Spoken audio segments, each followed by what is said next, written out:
அமெரிக்காவின் 51வது மாகாணமாக கனடாவை சேர்க்கப் போவதாக அமெரிக்க அதிபர் டிரம்ப் மிரட்டல் விடுத்து வரும் நிலையில் ஏப்ரல் 28ஆம் தேதி தேர்தலை நடத்த உள்ளதாக கனடாவின் புதிய பிரதமர் மார்க் கார்னி அறிவித்துள்ளார். இந்நிலையில் கனடா தேர்தலில் அந்நிய நாடுகளின் சதி உள்ளதாக தகவல் வெளியாகியுள்ளது.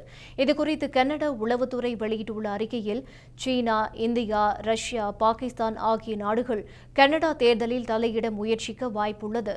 கடந்த தேர்தல்களில் சீனாவும் இந்தியாவும் தலையிட முயற்சி செய்தது.